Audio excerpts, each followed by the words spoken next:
안녕하세요. 정보관리 기술사 최우슬입니다. 네, 드디어 저희가 빅데이터 분석 기사에 이어 데이터 분석 준전문가 시험인 ADSP 수험서를 출간을 했습니다. 그 첫 시간으로 여러분들에게 좀 더 많은 정보를 드리기 위해서 가장 최근에 있었던 시험이죠. 37회 데이터 분석 준전문가 시험 기출문제 풀이 시간을 이번에 가져보도록 하겠습니다.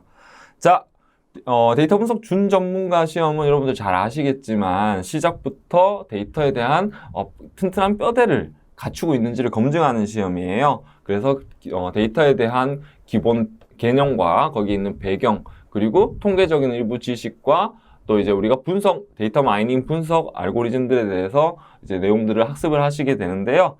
총 이제 3과목으로 구분이 되어 있습니다. 그래서 첫 번째 과목에서는 이제 데이터에 대한 이해 과목으로서 기본적인 개념을 이제 검증하는 영역이다라고 생각을 해주시고, 자, 첫 번째 문제부터 한번 살펴보도록 하겠습니다. 자, 첫 번째 문제는 기업의 전 부분의 시스템을 통합하여 자원을 최적으로 관리하는 경영정보 시스템을 무엇이라 하는가, 즉 이 기능을 하는 시스템이 무엇인지를 선택하는 문제로 이제 출제가 되었는데요.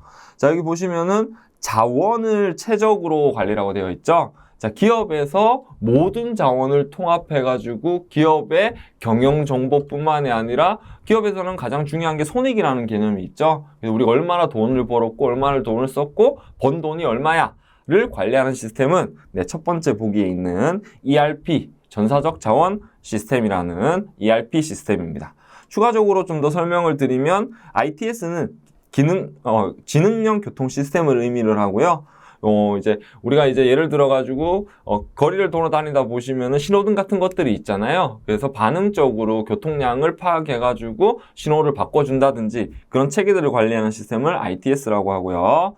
세 번째 나오는 SCM은 서플라이 체인 매니지먼트라고 해가지고 제품을 생산하고 소비자에게 이르는 그 모든 체인, 그 과정들을 관리해주는 시스템이에요. 그리고 CRM은 커스터머 릴레이션 매니지먼트 시스템이라고 해가지고 고객 관리를 하는 시스템입니다. 그래서 고객에 대한 클레임이라든지 고객의 성향을 분석하는 이러한 기능을 가지고 있는 시스템이에요. 그래서 정답은 ERP 1번이 되겠습니다. 두 번째, 다음 중 데이터에 대한 설명으로 옳지 않은 것은? 이라는 문제가 나왔어요.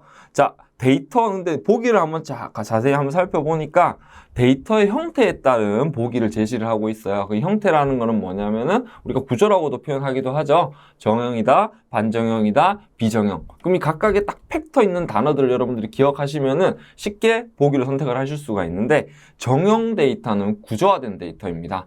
반정형 데이터는 메타 데이터를 꼭 기억을 해주시고요. 비정형 데이터는 아예 구조가 정의되어 있지 않아요. 우리 이미지 파일이라든지 음성, 영상 파일들을 이야기하는 거거든요. 그 구조가 아예 정해져 있지 않은 데이터를 의미를 하는 거다. 요 3가지만 딱 구분하고 계시면은 쉽게 선택을 하실 수가 있는데요. 묻는 것은 옳지 않은 것이네요. 그래서 첫 번째 보기를 한번 봐보면 비정형 데이터는 데이터 내부에 비정형 데이터는 메타데이터가 아니라 반정형 데이터가 메타데이터를 의미한다라고 했죠. 그렇기 때문에 비정형 데이터는 데이터 내부에 메타데이터를 가지고 있으면 일반적으로 파일 형태로 저장된다.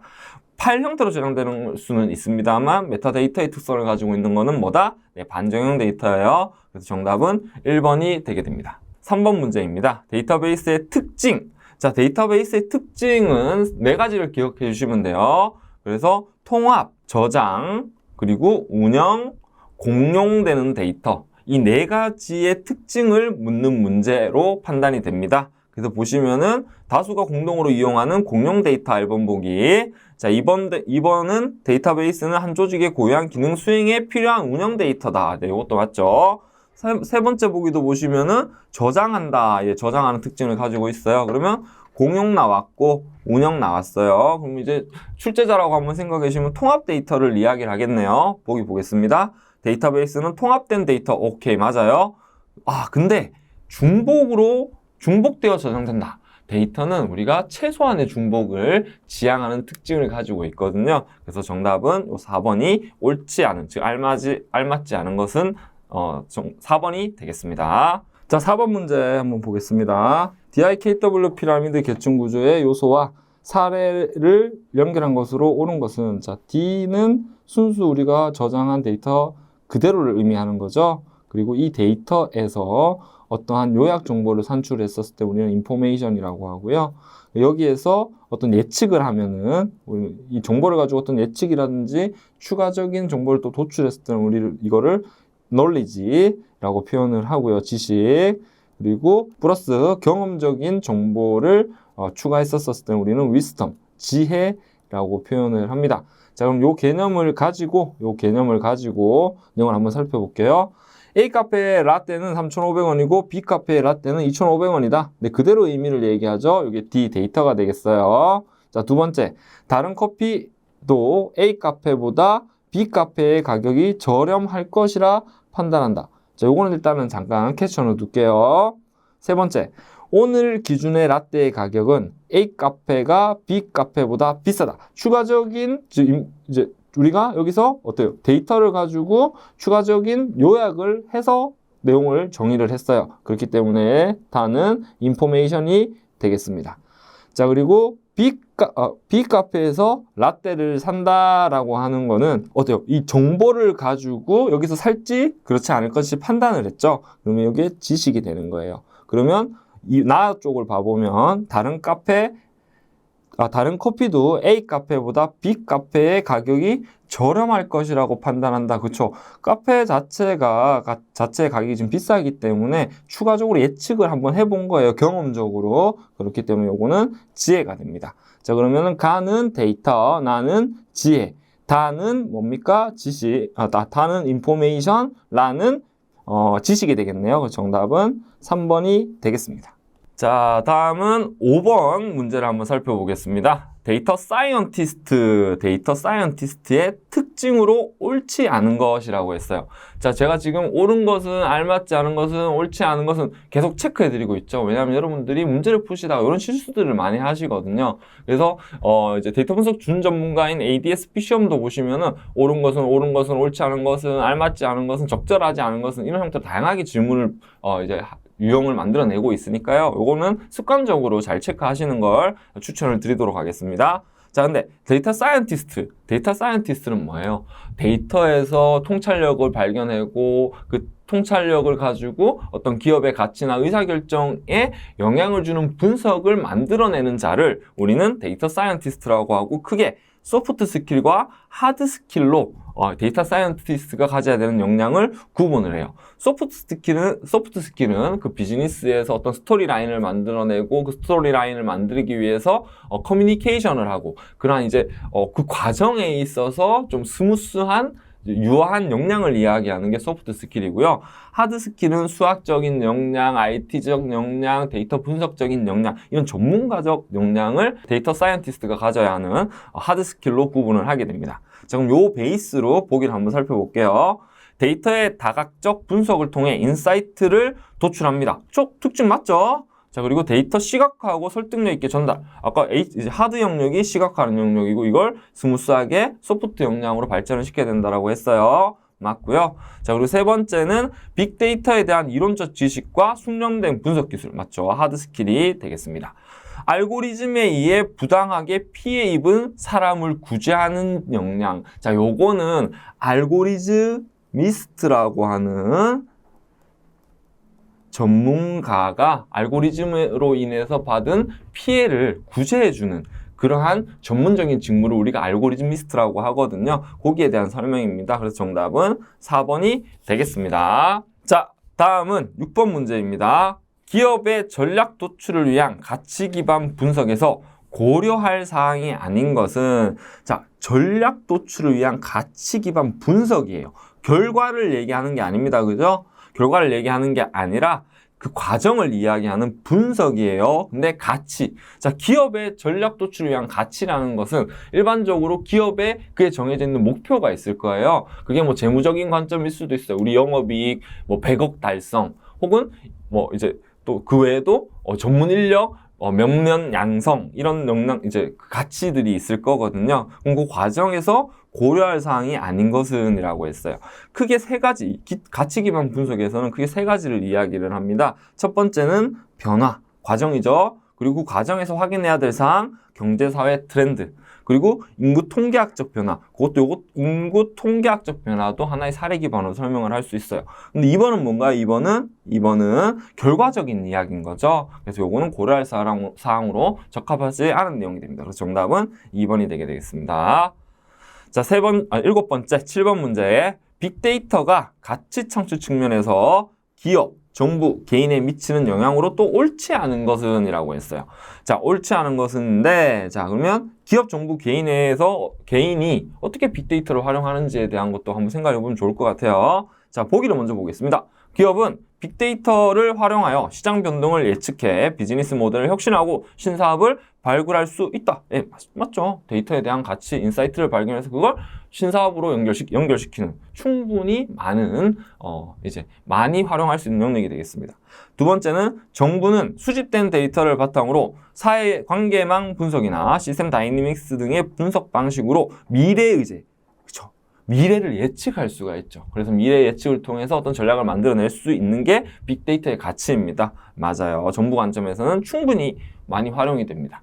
자, 이번 홍수 사태 있었잖아요. 홍수도 이제 여러 과기정보통신부라든지 여러 지자체에서 데이터를 이용을 해서 어떤 피해가 많이 나는 지역을 먼저 미리 예방적으로 그 홍수 예방 어떤 시설을 세운다든지 그리고 측정을 해가지고 실시간으로 알림을 준다든지 이런 것들도 빅데이터를 통해서 이번에 진행을 한 사례입니다.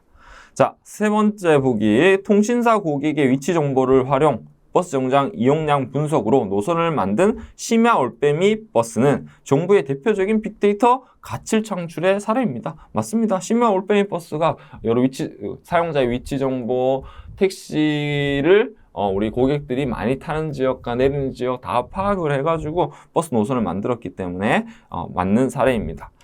개인은 네 번째 보기, 개인은 아직 데이터를 활용할 수 없다. 말이 안 되죠. 그죠? 이런 거는 보너스 문제입니다. 그죠? 고객은 당연히, 다시 우리 개인은 최근에도 마이데이터라는 서비스가 있어요. 그래서 마이데이터 서비스 같은 경우에는 개인이 본인의 정보에 대한 주체권을, 즉 자기 정보 통제권을 확보함으로써 여러 서비스사들에게 내 정보 활용해도 돼요 라고 해서 동의를 해주면은 그 정보를 이용해서 개인에게 좀 더 많은 서비스를 제공을 해주는 그런 서비스들이 금융산업 주도화에서 많이 확산이 되고 있거든요. 그래서 요건 정답이 됩니다. 그래서 즉 이렇게 활용할 수 있다가 되는 거죠. 그래서 옳지 않은 것은 4번이 되겠습니다. 자, 8번. 데이터마트와 데이터 웨어하우스에 관한 설명으로 옳은 것은이에요. 옳은 것은. 그러면 이제 데이터마트와 웨어하우스를 구분을 좀 하셔야 될 것 같아요. 자, 그럼 데이터 웨어하우스는 우리가 데이터를 분석하고자 하는 전체 집합이 데이터 웨어하우스입니다. 이 안에서 좀 더 소규모의 집합으로 구분을 하면 그건 데이터마트가 되는 거예요. 요게 데이터마트 1번, 요게 데이터마트 2번. 이런 식으로 데이터마트의 합이 데이터 웨어하우스에 대한 데이터가 되는 겁니다. 그럼 이걸 구분을 해 놓으시고 이걸 한번 읽어볼게요. 옳은 것은이라고 물었습니다. 데이터 웨어하우스와 데이터마트의 구분은 사용자의 기능 및 제공 범위 기준으로 한다. 바로 정답 같은데요. 자, 일단 나머지 보기도 한번 체크해 볼게요. 데이터마트는 기업의 원천 데이터를 가진 큰 규모의 데이터 웨어하우스이다. 부분 집합이라고 있기 때문에 틀린 답이 되겠네요. 데이터 웨어하우스는 전사적 차원보다는 특정 조직의 업무 분야에 초점을 맞춘다. 웨어하우스는 전체라고 했죠. 그렇다는 얘기는 뭐냐면 전사 차원에서 접근을 하고 데이터 마트가 좀 더 조직 차원에서 초점을 맞추는 데이터 집합이 될 것 같아요. 데이터 웨어하우스는 데이터가 저장되어 있지만 사용자가 원하는 데이터를 검색할 수 없다. 아니죠. 데이터가 저장되어 있고 원하는 대로 데이터를 사용하기 위해 이 데이터 웨어하우스와 마트를 구성하는 거기 때문에 이 또한 답이 틀린 게 되겠습니다. 옳지 않은 것이 되겠습니다. 정답은 1번이 되겠습니다. 1과목 8문제 다 봤고요. 자, 이번에는 2과목으로 넘어갔습니다. 자, 2과목은 데이터 분석 기획에 관련된 내용이에요. 첫 번째 문제 한번 살펴볼게요. 데이터 분석 마스터 플랜 수립 시 분석 과제의 우선순위를 결정할 때 고려해야 할 요소로 옳지 않은 것은? 자, 데이터 분석 마스터 플랜은 무엇이냐? 자, 우리 기업에서 데이터 분석할 과제들이 1번부터 10번까지 있다라고 쫙 잘 도출을 했어요. 그러면 이 1번에서 10번까지 뭐예요? 당장 할 수 있는 과제가 있고 중장기적으로 플랜을 마련해야 될 과제들이 있을 거잖아요. 그럼 단기 과제에 대해서는 어떻게 한다? 단기 이행 계획을 바로 계획을 수립을 하게 되는 거고요. 나머지 과제들에 대해서는 어떻게 해요? 네, 우선순위를 정하고 또 우리 데이터 분석 마스터 플랜 내에서 중요도와 우선순위와 그리고 ROI, 비용 효과를 분석을 해가지고 각 순서를 정하고 거기에 맞춰서 단계적으로 수행을 하겠죠. 그래서 남아있는 과제들은 중장기 수행 계획을 수립을 하게 됩니다. 자, 그래서 요거를 만드는 거 우리는 뭐라고 한다? 데이터 분석 마스터 플랜이라고 해요. 자, 그때 이 중에서 우선순위를 결정할 때 고려해야 될 거 한번 생각해 볼게요. 빨리 할 수 있으면 좋죠. 효과가 좋으면 좋죠. 그죠? 그리고 우리 기업에서 얘는 너무 중요해라고 하면 빨리 해야 되겠죠? 그럼 그 관점에서 정리를 해서 살펴봤더니 자, 첫 번째 전략적 중요도. 네, 맞죠? 전략적 중요도 아주 중요합니다. 그리고 기술 적용 수준이라고 되어 있어요. 기술 적용 수준. 물론 기술 적용 수준도 고려하면 좋아요. 그렇지만은 세 번째 보기 봐볼게요. 실행 용이성. 즉 기술 수준 대비 실행 용이성, 즉 실행하기 용이하다면 좀 더 쉽게 접근할 수 있을 것 같아요. 그리고 아까 말씀드렸던 비즈니스 성과 및 ROI예요. 그럼 정답은 가장 먼 것은 2번이 될 수가 있겠네요. 그래서 일반적으로는 실은 기술도 고려를 하는데 이 기술 적용 수준을 실행 용이성에 포함시키기도 한다라는 정도만 참고만 하시고 세 가지는 전략적 중요도, 실행 용이성, 비즈니스 성과 및 ROI를 고려를 해야 돼요. 그럼 정답은 2번이 되게 되겠습니다. 자, 다음은 10번 문제. 분석 프로젝트의 특성 관리 영역 중 정확도와 정밀도에 대한 설명으로 옳지 않은 것은 이라고 했어요. 자, 정확도는 뭐냐? 자, 우리가 특성 관리 프로젝트를 함에 있어가지고 어때요? 전체 예측을 100건을 했는데 이 중에 옳게 예측한 게 몇 건이야? 라고 하는 거예요. 이제 요게 정확도고요. 정밀도는 이제 후에 데이터 마이닝 가시면은 여러분들 뭘 공부를 하시냐면은 분류 모델의 평가 지표인 혼동 행렬이라는 거 공부를 하시는데 이제 정밀도는 뭐냐면은 예측한 결과 중에서 옳은 것을 옳게 예측한 비율을 이야기하는 겁니다. 자, 그래서 그걸 기반으로 내용을 한번 살펴볼게요. 자, 옳지 않은 것은 요건 잘 기억하시고요. 정확도는 사실, true로 예측한 것 중에 true인 비율. 아까 제가 요거 100분의 50 얘기해서 요거 정확도라고 하죠. 그리고 정밀도는 실제 true인 경우에서 true로 예측한 비율이다라고 했어요. 얘는 제가 아까 뭐라고 했나요? 예측한 걸 중심으로 해서 이걸 정밀도라고 한다고 했죠. 그럼 이 뒤에 보기에 설명하고 있는 실제 true인 경우에서 true를 예측한 비율은 얘는 리콜, 재현율을 이야기합니다. 그래서 얘는 틀렸어요. 이런 문제들이 조금 난이도가 있는 보기예요. 그래서 이런 것들도 정밀도, 재현율 이제 교재 보시면서 잘 기억을 해 놓으시길 부탁드리겠습니다. 자, 2번. 정확도는 모델과 실제 값의 차이이고 정밀도는 모델을 지속적으로 반복했을 때의 편차의 수준입니다. 네, 이것도 맞는 이야기예요. 왜 그러냐면은 이거는 조금 설명이 길기는 한데 우리가 전체 그냥 예를 들어 가지고 다 맞다라고 한번 체크했다고 생각을 해볼게요. 근데 실제 거기에 정답인 클래스가 99건이 맞다라는 정답이었어요. 그럼 얘는 그냥 맞다라고 제가 찍었는데도 99%가 정확도가 되게 되거든요. 요걸 정확도, accuracy paradox라고 해요. 그래서 문제점이거든요. 그래서 정밀도와 재현율을 이용을 해서 그 결과의 트레이드오프를 고려하게 됩니다. 그렇기 때문에 요 내용은 일단은 맞는 내용이고요. 맞는 내용이고 리콜과 재현율과 정밀도는 구분하시라고 제가 다시 한번 설명을 드렸습니다. 자, 세 번째, 안정성 측면에서 정밀도가 분석의 활용 측면에서 정확도가, 즉 다시 안정성 측면에서는 정밀도가, 분석의 활용 측면에서는 정확도가 중요합니다. 네, 맞는 내용이 되겠고요. 4번, 정확도와 정밀도는 트레이드오프 관계가 있는 경우가 많습니다. 그래서 정확도를 높이려고 하다 보니 정밀도가 떨어지고 정밀도를 높이려다 보니 반대로 정확도는 떨어지게 되어 있거든요. 그래서 트레이드오프 경우가 있다이기 때문에 옳지 않은 것은 1번이 되겠습니다. 1번. 자, 아래에 설명하는 데이터 거버넌스 체계. 자, 데이터 거버넌스는 뭐예요? 자, 우리 회사에서, 우리 조직에서, 여러분들이 소속되어 있는 조직에서 데이터를 관리함에 있어서 지켜야 될 규격, 약속을 잘 지키고 있는지를 통제하는 개념을 우리는 데이터 거버넌스라고 해요. 그럼 거기에는 많은 활동들이 있는데 3요소가 있습니다. 이 3요소가 뭐냐? 원칙, 그리고 조직, 절차예요.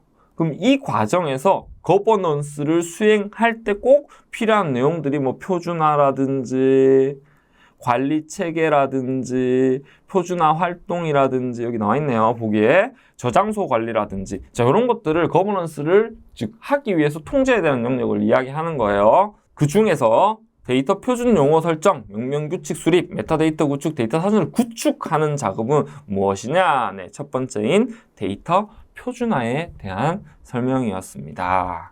자, 12번 보겠습니다. 자, 아래 빈칸에 알맞은 용어는 이라고 되어 있어요. 읽어볼게요. 상향식 접근법은 자, 우리가 분석 과제를 발굴할 때 상향식과 하향식 방법을 쓰게 되는데요. 상향식은 우리가 분석하고 이제 하고자 하는 문제가 지금 정의되어 있지 않은 상태에서 하나씩 해보면서 그런 문제를 정의를 하고 그 과제를 발굴하는 방법이고요. 하향식은 미리 이제 우리가 풀고자 해결해야 되는 문제가 딱 정해져 있는 거야.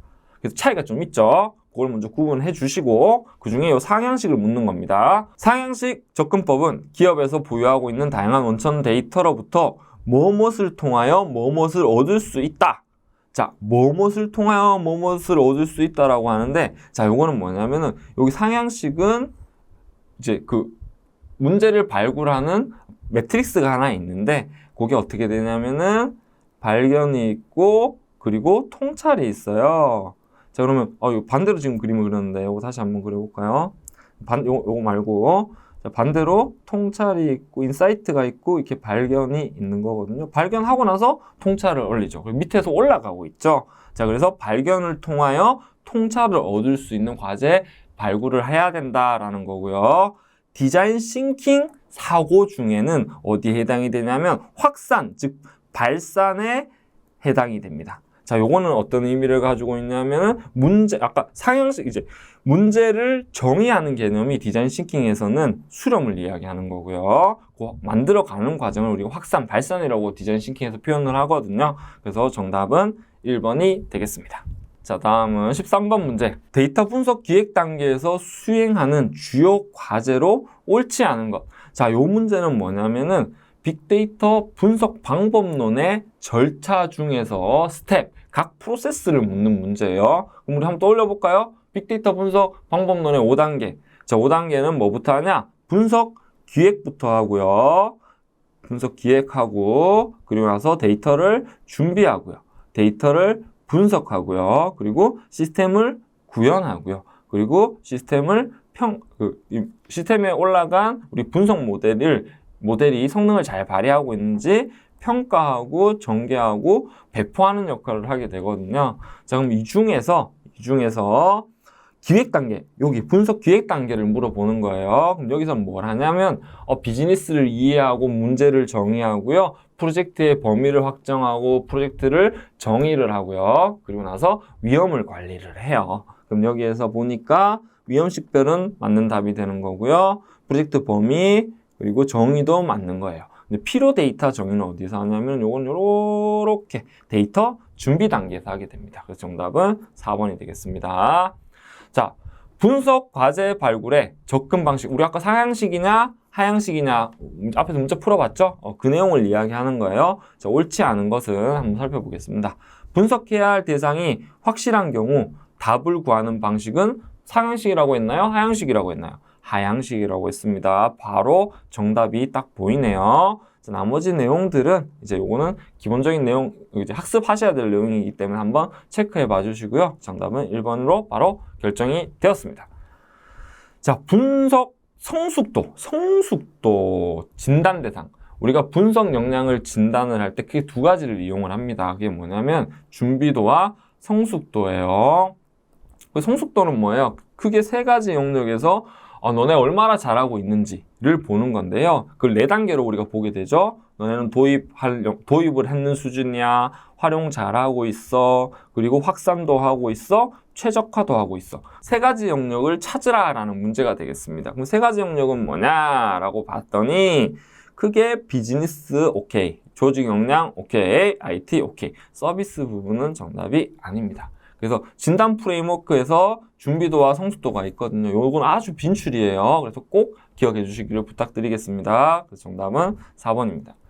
자, 데이터 마이닝 프로세스에서 모델링 기법에 따라 변수를 정의하고 그 데이터를 소프트웨어에 적용하는 활동을 하는 단계는 이라고 되어 있어요. 자, 데이터 마이닝을 크게 5단계로 나누면은 목표를 정의하고요. 그리고 데이터를 준비하고요. 데이터를 가공하고요. 그리고 모델링하고요. 검증을 해요. 자, 요 5단계로 구성이 되는데 일반적으로 데이터 마이닝 프로세스가요. 자, 근데 그 중에서 변수를 정의한다라고 했죠. 자, 그러면 이게 목표는 우리가 분석할 목표를 정의하는 거예요. 그걸 하기 위해서 모든 전체 데이터를 준비하는 게 데이터 준비인 거고요. 필요한 변수를 정의하는 건 이 데이터 가공에서 하는 역할입니다. 그래서 정답은 1번이 되겠습니다.